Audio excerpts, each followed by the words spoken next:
Please give them a round of applause. I am so honored to be here, and I'm so grateful that you have a fan. What's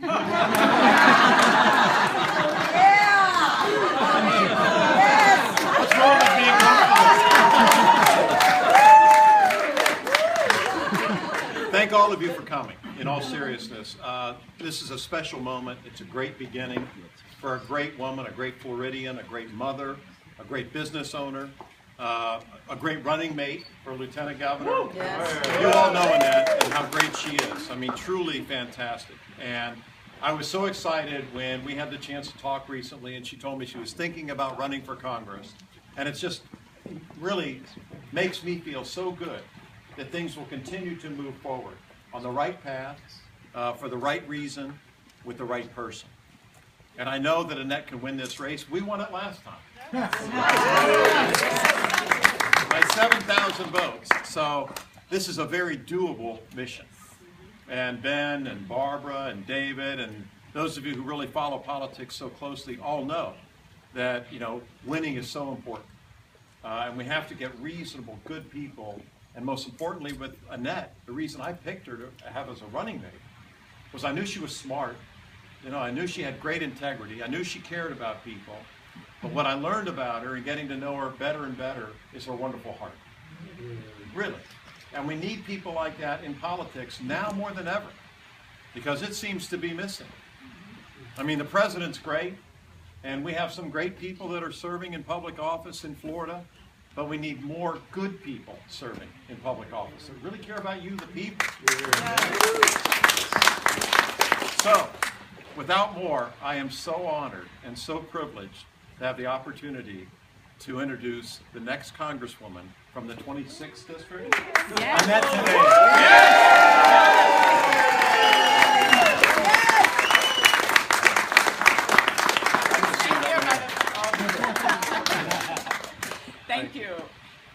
Thank you, Charlie, and thank you, Dr. Delisma and Marie. Thank you for the wonderful prayer.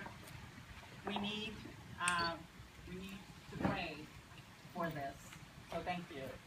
And I want to say something very special to Charlie because we get this on both of us. Mess up your hair.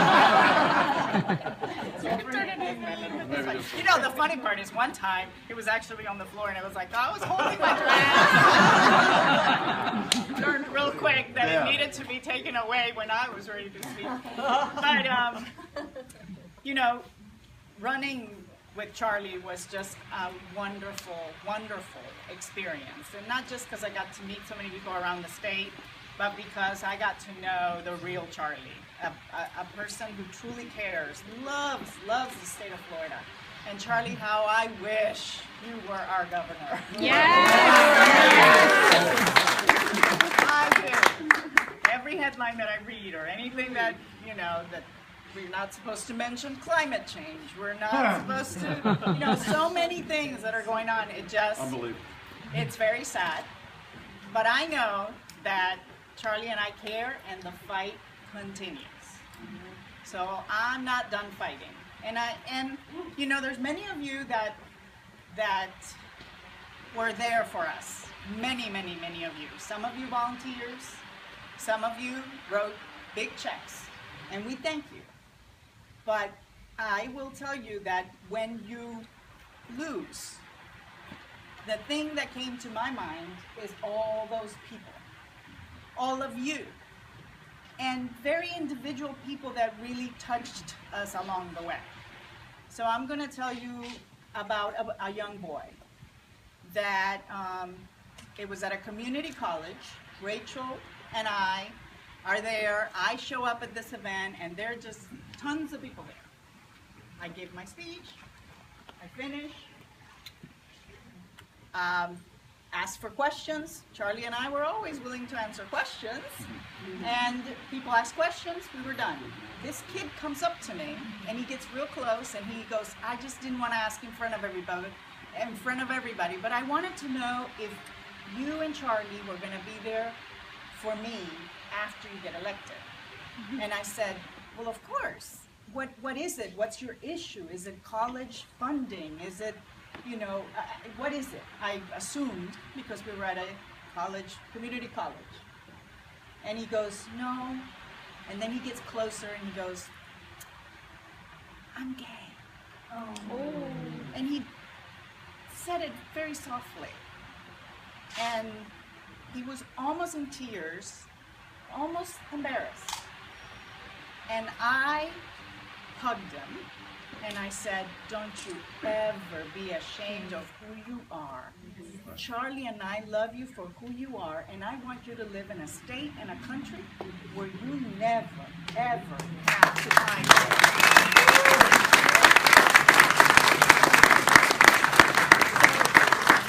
So that night when we lost, I was thinking of that boy and so many other people with so many stories. That's what we were fighting for the people. And I am ready to keep on fighting.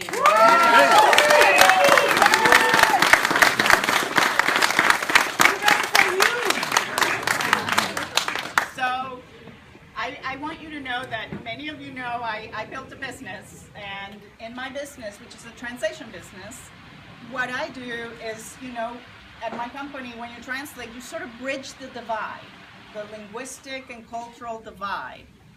And so I've been doing this 20 years now, all my life, pretty much.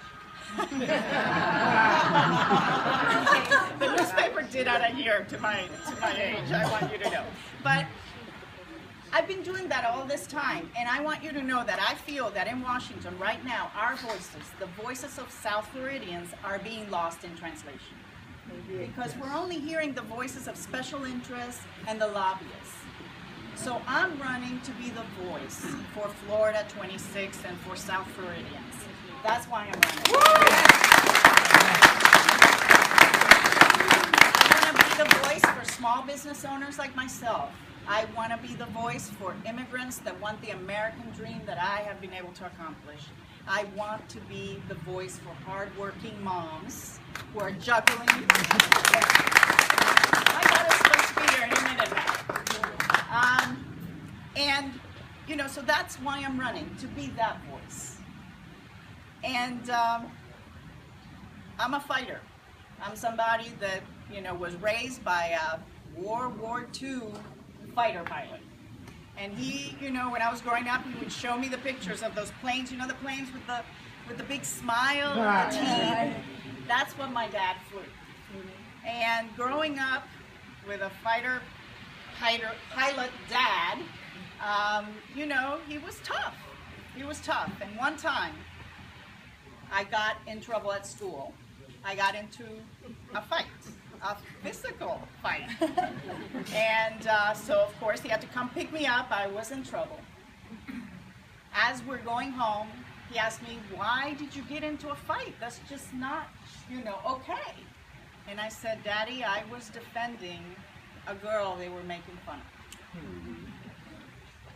And he said to me, you know, I am so proud of you. I know you got in trouble at school, but never, ever stand in the sidelines when the fight is worth getting in.